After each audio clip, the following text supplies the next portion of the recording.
Hey, I'm Janet from Future Ready Consulting, and we're going to talk about colors today, colors and branding. How do you pick your colors and your fonts to do your own branding?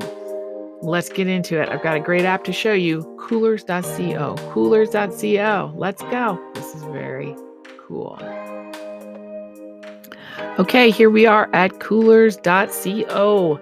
This is a great application, and you can do a lot with the free version, but it's pretty inexpensive to get step up and do a lot more. So let's see how this tool can help you choose your colors for your organization. So we have some tools here. We have the palette generator. That's what I like to use, and I'll show you how that works in a second. You can explore palettes that are already out there. You can take an image that you might have already that you love the colors in, and it will pull out palettes from that image. Contrast checker. I cannot tell you how important accessibility is to Future Ready Consulting and how important it is for people to be able to see your writing on backgrounds, etc. So if you don't have a contrast checker you already use to make sure people can read the writing you put on your backgrounds, use the contrast checker. And fonts. Fonts is brand new. We can explore fonts and figure out the best font for our brand. Let's start with the palette generator. All right, so here's the palette generator. This is a great tool to help you get started in figuring out what colors you want to use for your company. So all you have to do, if you just want to keep scrolling through, is hit the space bar. And it will just continue to generate colors for you that go together. A lot of times we have some favorite colors, and then we pick ones we want to go with them, and they just don't work out so great. So this one will give you colors. Here's a monochrome kind of palette that go together. So here's what I recommend. Kind of go through, and you can do this until you see a color you like, or you can start with a color you like.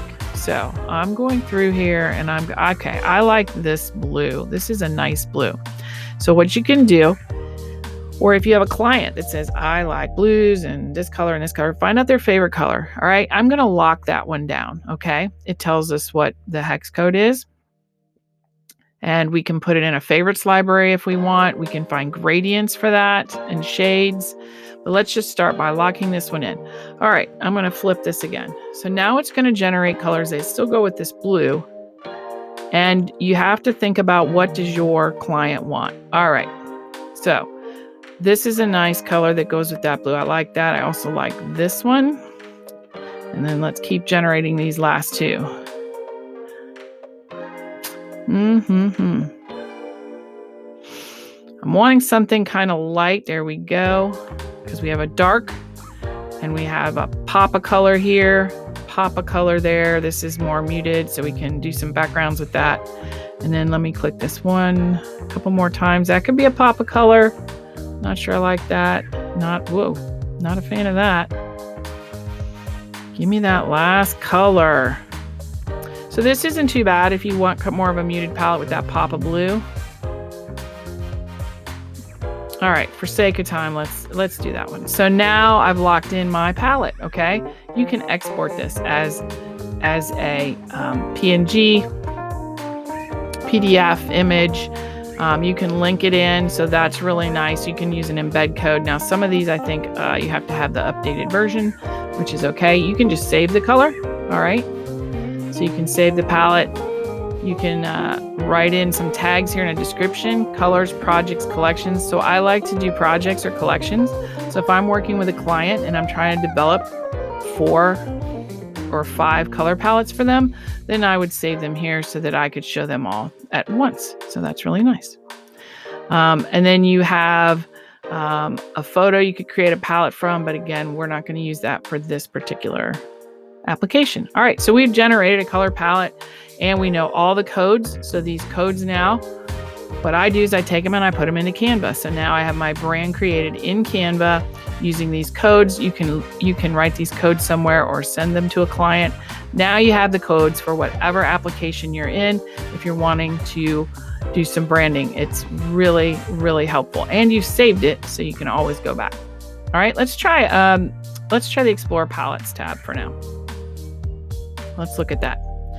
So Explore Palettes is looking at trending color palettes, and this might be the place you'd rather start. So you can see how popular these are, and you can get a look. You can always add more colors. I start with that basic color palette, but you can expand and add colors, as many as you want. So you see some expanded color palettes here.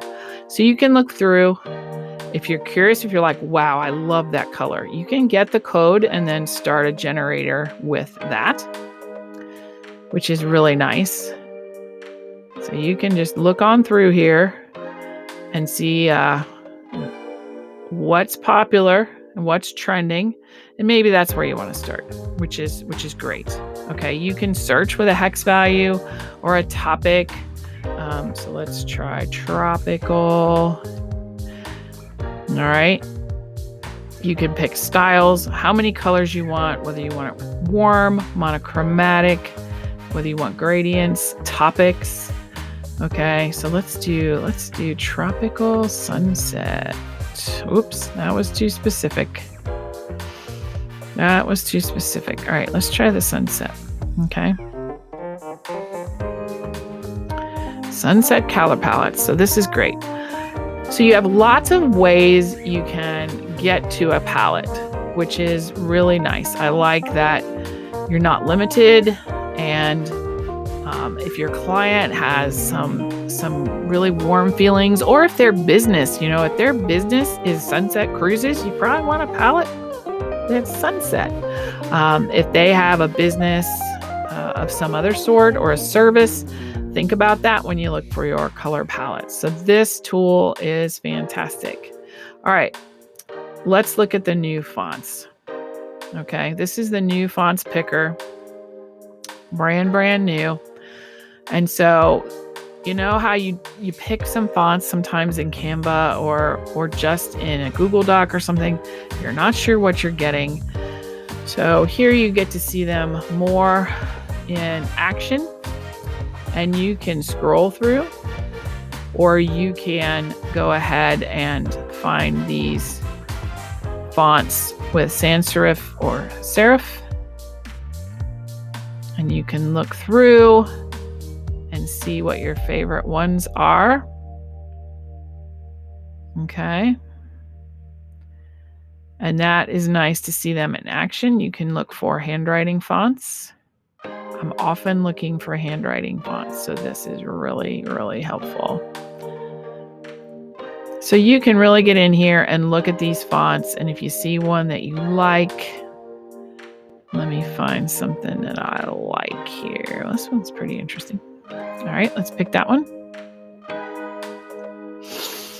All right, so you go into this one and you see it used more. And while I like that, this to me on a website or something would be challenging. Okay, it talks about the font, who created it. It gives you the different sizes, and you can download the font or save the font. And you can also write some materials and see similar fonts. This tool is a font saving grace right here.